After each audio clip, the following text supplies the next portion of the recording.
I think it ended up having 20 views, and he made a few $100,000 off of it because it was a very, very specific question that he answered, and it showed a story of helping someone. That if you're asking this question, you have a big problem, and you are willing to pay a lot of money to solve that problem. Welcome. We are in episode 57. Now, throughout the show so far, I have spoken about masterminds, groups of, like-minded individuals that I hang out with, talk to. There's definitely a few that I've mentioned over our journey together so far. And it's important to have people in your life that, you can share things with, especially in business, right? Like, not normally can you sit down and hang out with your friends and start talking about your business unless they also have businesses. Their eyes are just going to roll back in their head, and it can be difficult to talk about it with your family as well. So it's important to have this. So off of that, there is a mastermind group that I've been a part of for a while, and in that group there are a couple of mentors, and this individual that I've invited on the show is one of the mentors. And I've just always been amazed with the information that he shares, just so freely, so valuable with the group. And he has an incredible company and does amazing things for businesses. So I wanted to introduce you guys to him. So his name is Ian Garlic, and his business is called Video Case Story, not study, videocasestory.com, actually. You'll find out why he calls it story coming up soon. So he's produced over 15,000 videos for a really diverse clientele of these sort of customer stories that help to tell the story of your clients and how they've gotten benefits from you. And he's also, from back in the day, understands YouTube and video marketing as well. He's an author of a brand new book that you'll learn about soon. It's called Video Testimonials That Land Big Fish, the proven marketing strategy to attract bigger clients, increase sales, and achieve real YouTube results with video case stories. So guys, you're really in for a treat. I cannot wait for you to listen in on this conversation. I got really excited as well, and suddenly saw all these incredible things that I can do with video that I haven't been yet doing in my business. So let's bring Ian on. And no, it's not Ian, it's Ian. Welcome to the show, Ian. Really happy to have you here. I've been chasing you for a while to have this chat, so welcome. It's the dang time difference. Sorry about that. It's great to talk to you about it. I know, you guys. Those of you listening for a while, I have the American accent, but I live in Australia, and Ian's over somewhere middle of the States. Are you middle of the States? Remind me where you are. I'm in Orlando, Florida, so Other side. East Coast. East Coast, nice. So I'm wanting Ian on the show because of a couple of reasons. So I'm part of a mastermind group, and he gives phenomenal advice for not just agencies, which is what I am, but business in general, but also because of what he does in his business, which you guys are going to find out shortly what that is and how he works with clients and what he's been up to. But I always like to kick off the show with a couple of tips that people can grab onto around you and your business, and how specifically do you grow during the more hectic, crazy, hustly times to keep your head above water. So what are a couple tips that you do to kind of stay away from the crazy hustle and grind? Stay away from the crazy hustle and grind. That's a tough one for me, because I'm a bit of a workaholic, so I'd like to get stuff done. Yeah. I don't know. It's forcing. It's deciding what's important. I mean, that's what you got to do, and limit your goals. Make sure you have a set vision. I think the set vision is probably one of the easiest things, and because that can tell you what to say no to. One of the other things I try and do is, my friend / clients / amazing book writer, founder of EOS, Gino Wickman. He always says, have your 10-year vision. And because we all feel this impatience, right? And I think that social media drives that, and you've got to be really, really careful of that. So it's like we way underestimate what we can do in 10 years and way overestimate what we can do in 1 year. So I think having that patience is crucial. And, and gratitude, practicing gratitude. And I mean, those are some of the, they're not really hacks. but then, and then also walks, quiet walks. Yeah, no. Do you know how many people say that? Actually, so many people I've spoken to are like, get your ass out in nature. Like, Yeah. seriously, get outside. It just shifts perspective and the vision thing as well. I'm glad Yeah. you've mentioned that. It's crucial. It is crucial. And then, really know who you're serving. And one of these things I've been talking to a lot of people about that there's so many people out there selling this idea of scale and making a ton of money. Yeah. And I think there's certain people that are driven by that. And I think there's certain people that substitute that for thinking that they're going to get freedom from scale. It's not going to get you that. So understanding really what motivates you and what makes you feel accomplished, because the bar is always going to be moving further and further. So understanding, if it's, who you're serving, and it's like, hey, what do I want to accomplish for them and for myself, and be happy with that. Yeah, it's a really good point. I was just talking to a really interesting woman, my last interview, and she was saying, like, I got caught up in the whole comparison thing. I was looking at all the entrepreneurs online and going, I should have this, I should have this, I should have this. And she's like, you know what? I literally got rid of half of my product suite. I got rid of half of my team. I've never been more profitable. I've never been more happy. Exactly. I mean, if it's a lifestyle thing that you want, or if it's a mix, or I like building things. So it's like, I like to build things, but it's not necessarily I have to make the most money in the world, but I like to make stuff, but it's easy to get away from that and go, oh, I need to be making this money, and so much of that's fake. I know so many people, it's like they're showing all their stuff on Instagram because that's what sells, and they don't really have that much. I mean, I knew one guy that, was showing all his expensive cars, which he no longer has, and he was living in a small apartment. And I'm like, a bit of a mismatch there, mate. yeah. So, understanding that, and because you have to practice that awareness. If you don't practice it, you're going to get caught up in it. And our job is being on the internet and seeing those things. It just, you've got to also unfriend those people. Actually, you know what? That's a really good point. Like, they call it what do they call it? Your timeline detox or something. Or like, what you just anyone that makes you feel like crap about yourself, like, just think twice about following them. Exactly. All right, so I want to talk now a little bit more about your business and all the things you're building, because you're a builder, as you say. Why don't you?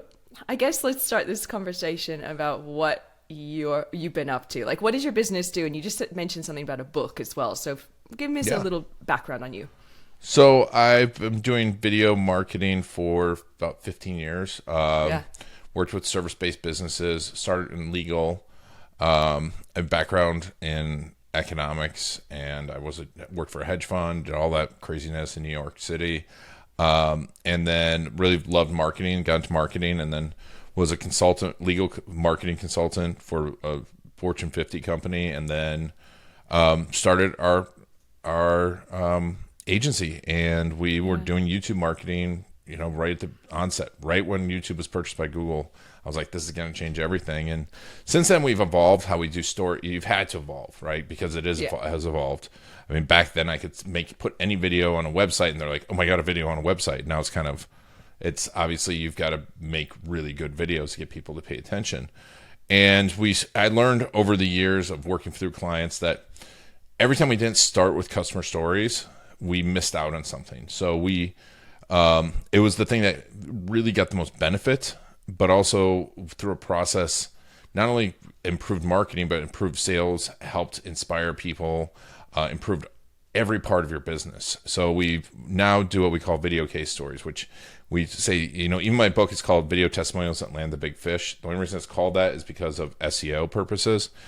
Yeah. But we talk really quickly about the idea that you should not be looking at testimonials. You should be capturing, be focused on your customer stories. Not just focus for them to be on a website, but focus on listening to them, because they're going to tell you the answers to all of your problems. They're going to tell you your copy. They're going to tell you your keywords. They're going to tell you your positioning statement. They're going to tell you your angles and hooks. And they're going to make great content for you if you just take the time to do it. And we've developed a system of strategy and collection and how to make it great videos and to use these videos everywhere, especially on YouTube. And and then I wrote a book about exactly how to do that. What's the name of the book? Video Again, testimonials that land the big fish. Got it. I just wanted to have you shout that out one more time. Is it available now? It is available now. You can go to it was Amazon #1 bestseller in most categories except for marketing, because Alex Hormozy launched his book 2 days before mine. So that was a little disappointing, but I didn't spend $1 million on my book launch.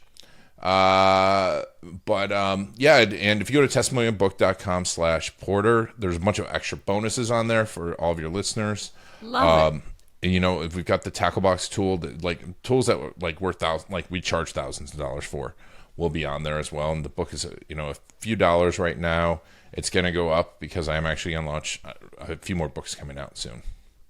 Really, Mr. Builder, building away, creating new things. I love it so much. Yeah. All right, great. Now I have another book I have to read, Ian, because of you. No, I'm actually looking forward to it. Okay, so talk to me about how you work with somebody. Do they have to be near you? Like, do you do the video work for them? How do you work with somebody? Yeah. So, I mean, the biggest part is the strategy. And I really go into that in the book because everyone we've worked with, I mean, most of my clients, I don't meet in person that much anymore. I used to fly around the world. And we do a lot of remote video and we send videographers out, but it's really the strategy, because when we start talking through customers and talking through clients, and then we interview them remotely, you get so much information. And the pandemic really shifted things too, because people got so used to Zoom, which before it was kind of this weird thing and was really difficult. We had started doing this we did remote before Zoom and it was difficult. But then second Zoom hits, now people it's almost like a confessional for your clients if you ask the right questions and have the right person on their side, and you get so much information. And so we get that strategy, we interview the clients, and then we go, hey, these are the things that we've learned. And then from there, we can make additional videos.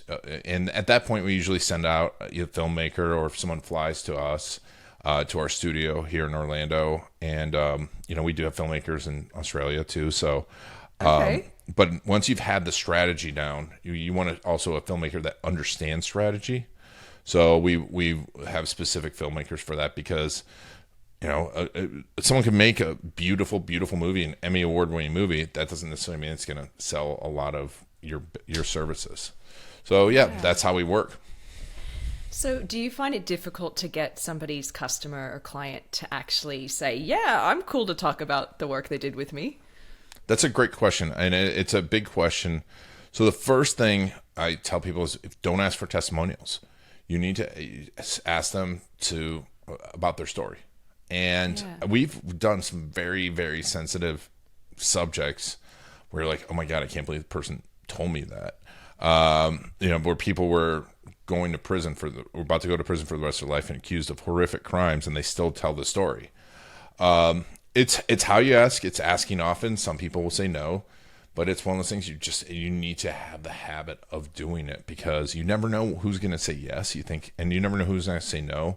And I just wrote a blog post about this, and you never know when that person's going to disappear. The person might be an amazing story. They love you. And then something happens. They found someone else, or, something happens to them. So you've got to just be in the habit of constantly collecting those stories. It is your gold. It's the absolute engine of a great business.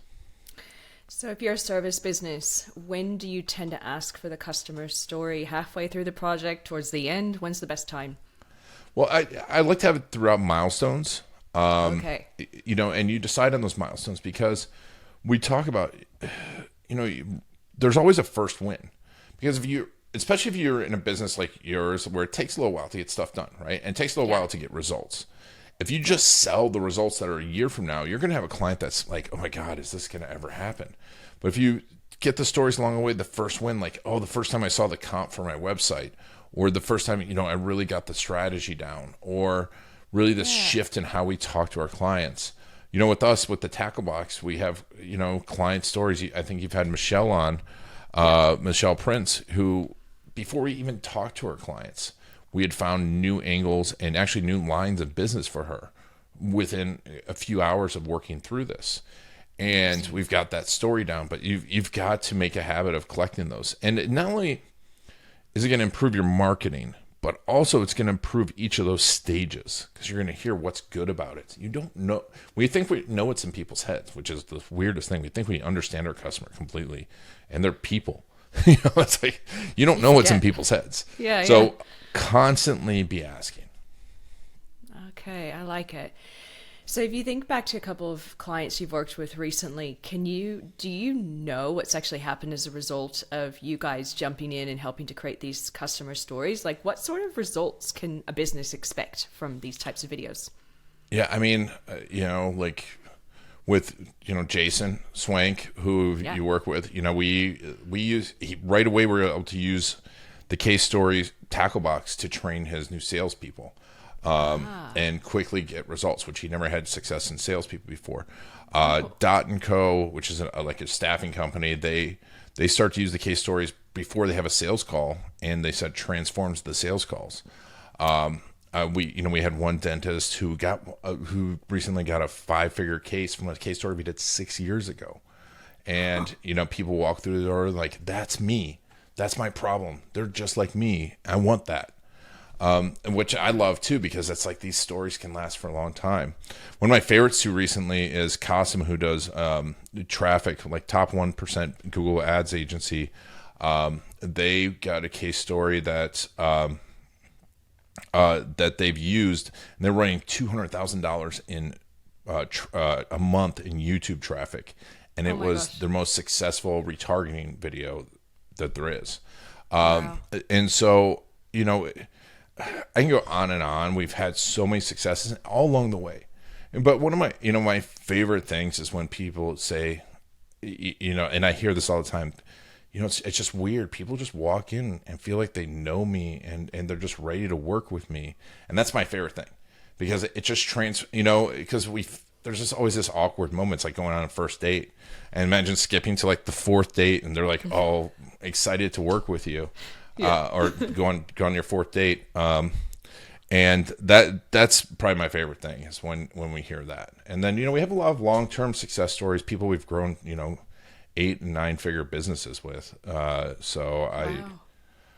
like, this house is, because you helped us out. And I love all that stuff. Oh, that just makes your job so worth it when you see how you actually affect somebody's life in that way. That's so good. Oh, yeah. Oh, yeah, God.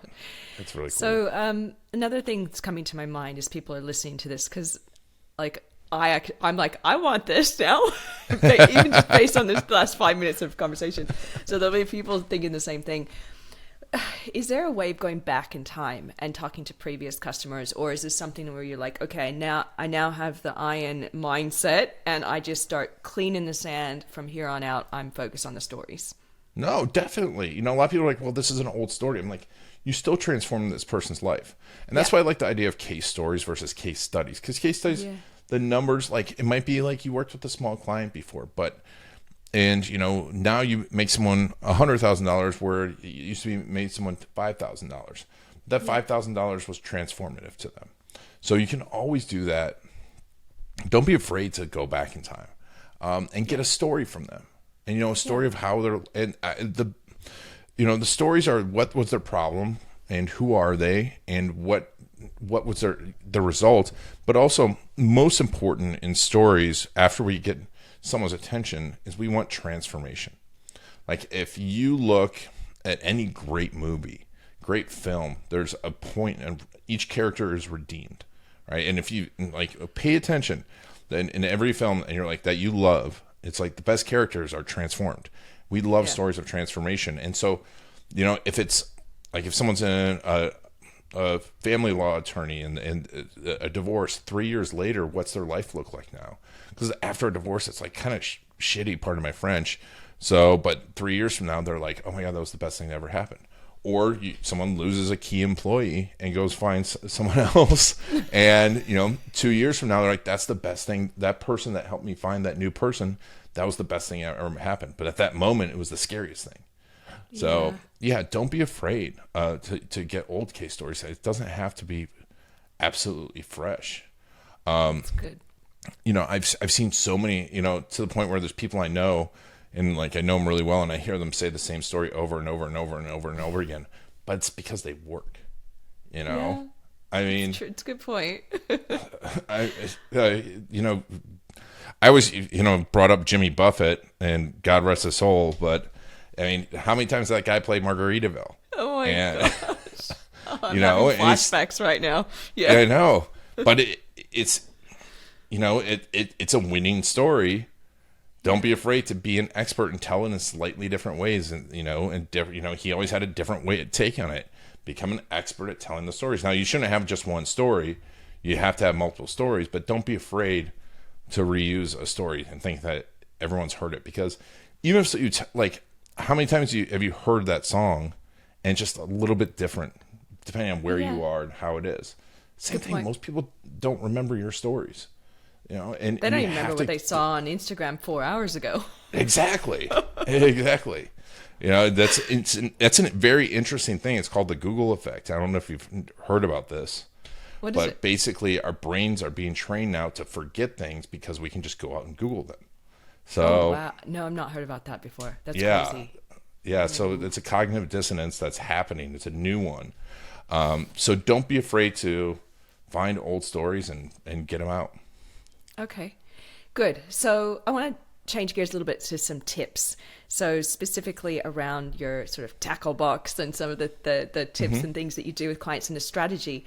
What are a few sort of, I guess, tips or strategy ideas for people that are like, right, this is so cool, I want it, but what do I do? Where do I start? Yeah, I mean, the number one place to start is what I call the green zone. And because a lot of people want to take a case story and run, traffic to it and get brand new clients that have never seen them before. But attacking the green zone is where there's a lot of money to be made. And it's like people, what we call fish in the barrel. They're just fish swimming around you, ready to close. And really think about, and that's one of the things you'll find in the tackle box is like the whole list of those places. But if you really follow people around with these stories, email the stories out on a regular basis, post the stories regularly, put them in retargeting regularly, put them throughout your website. The worst place you can put your customer stories is on a success stories page, because no one's clicking on the success stories page. I totally agree with that. Yeah. I mean, we look at heat maps. Your About Us is the second most used page on your website. Yes. That's where you need to have success stories. Also, you need to have a process page and have stories about your process and explaining that. So these are all places that you can not only close clients better, but they're much more ready to work with you. So if you just focus on that area, you will transform your business, because everyone wants to do like 1,000 Instagram posts and get 100,000 followers. I have clients that literally have 70 YouTube subscribers that have made $4 to $5 million off of their YouTube channel. That is the interesting information I think needs to be told more. So talk to me about that. Is that because just these beautiful stories that they have on there? Well, it's because they speak to a certain crowd. And especially if you're in what I call high value. I hate the idea of high ticket, because then it becomes a transaction. If you're a service business, your client, you should be high value to your client, and they should pay you in return. And so I really want people to kind of have that idea of high value. But high value clients, like Fortune 50 companies, are looking at your YouTube channel. They're not going to subscribe to your YouTube channel. If you're talking to them though, and I see that let's say you've targeted Fortune 50 companies. So there's 50 companies, right? They're worth billions of dollars. And if you target all of those Fortune 50 companies executives, say there's 100 executives, you're targeting 5,000 people. And most of those people are not going to subscribe. So if you get 10% of those 5,000 people to watch your videos, you've got 500 possible viewers. And that's spread across all the viewers, right? And if you got all those people to watch your videos, they're not going to they're not going to comment. They're going to call you up and go, hey, I want to work with you. And so that's where understanding your customer journey is so, so important. Like really understanding their story, because, like Gary Vaynerchuk, all of his, social media was for the masses. He was talking to a mom in like Alabama. I forgot her name, but he always knew the name of the person. And that's how he grew a big social media following. For a long time, though, his big social media following did not equate into money for his agency effort. Agency, yeah. But, we talked about this, and he's like, yeah, it was like years before that equated. And I think it's becoming harder and harder. And I see so many people talking to the wrong person. So if you focus on that person, you're not going to get the subscribers. You're not going to get the views. But if you answer the $1 million question for the person that can give you $100,000, you need 5 views a year, and you're making a decent amount of money. God, that's a good point. I love that you said that. There's so many people that I come across, and they're so frustrated because they're just focused on the vanity metrics. So they're like, oh, look, 100 people joined my email list, but no one's buying. And it's part of that thing where you're focused on the wrong part of growth rather than just really honing in on the person, like you're saying, and speaking just to them. And like you said, what's better, 500 views, somebody that just is a tire kicker, or 2 views from people that sign up? I had a client who had, I think, this video, and I can't tell you what it is because it made him a lot of money. And I think it ended up having 20 views, and he made a few $100,000 off of it because it was a very, very specific question that he answered, and it showed a story of helping someone. That if you're asking this question, you have a big problem, and you are willing to pay a lot of money to solve that problem. Can you do videos? So if you were to sort of do a content video like that, do you as the business owner step in and do like a sort of an intro, or you're answering a question, or are you just removed and you're just allowing the customer to answer the question and tell the story? At that time, I would have a mix, and Okay. and like, here's someone that we helped, and this is how we helped them, and this is why it worked, and it depends. It really depends on the intent. It depends on where they are in the customer journey and what answer they're looking for. So, Right. yeah, but I mean, in general, yeah, you should be on video answer. If you're a service-based business and you work with clients personally, you 100% should be on video because it's going to make them feel better about working with you. And if you're like, I don't like being on video, well, you got to get used to it. I'm sorry. If there, there's a lot of businesses where you don't have to be, but if someone's going to meet you, they're buying you. You are the product. The result is the customer story is the result, and that they want, and now they want to know, like, and trust you, and they want to buy you the product.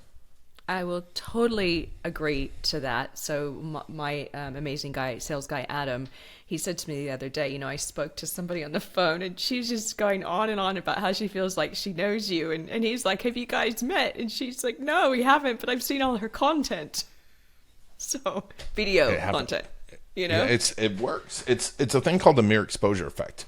And it's what I call the Oprah effect. And, I talk to people, I'm like, I was with a group of people, I'm like, yeah, a bunch of business owners, like, speaking. I'm like, how many of you know who Oprah is? And I'm like, yeah. Everyone's like, yeah. And I'm like, how many of you know Oprah? And they're like, no. And I'm like, how many of you feel like if she walked through the door right now, you could give her a hug? And I'm like, yeah. I mean, like, I'm like, you'd be jumped by her bodyguard, but, but the fact, it's because humans, it's another cognitive dissonance, because humans survived for so long in separate colonies with just a few hundred, that if they saw a face that they knew that was someone that was safe, and they saw a face they didn't know, they would often kill them. And, but like, the more we saw the face, because this is the thing, this is all the science I get into, but we forget that we just evolved language like 10,000 years ago, right? And there were humans for hundreds of thousands of years that didn't have language, didn't have calendars, there's all this other stuff. So there's all these things in the back of our brain, and that's a big one. The more we see someone's face and the more we hear their voice, the more we think they're a friend, and that's what you can trigger with video. Wow. Okay. I feel like I could talk to you for another hour about science and numbers, because I love that stuff. By the way, I just like totally tuned out, you guys. My brain just went on like multiple tangents from what he just said. That's so cool. So as we start to wrap up, how do people work with you if they want? What's the starting point? I mean, grab the book. I mean, I think it's a great place to start because it really quickly shows you the process of what's going to happen, so you understand it. It's a few dollars on Amazon. It's available globally on Amazon. When I launched it, for some reason, it wasn't available in Australia, and I had people from Australia yelling at me, but it is available in Australia now. And then you can go to videocasestory.com. If you want to work with us directly, you can go there. We have strategists around the world. But then also, follow us on YouTube. We've got a lot of content on there, and I do a lot of lives. And if you want to connect with me on LinkedIn, feel free. Yeah, Ian has some good content. I've watched his videos before in our little mastermind group. He's like, watch this, and I end up watching all his stuff and learning really good things from it. So, guys, I tell you this a lot with the guests I have on my show, like, go follow them, go hang out with them. But seriously, you have to. Like, I can totally agree with what you said about the About page being the second most hit page on the website. The process, that's why we do USPs and processes and graphics and all that stuff.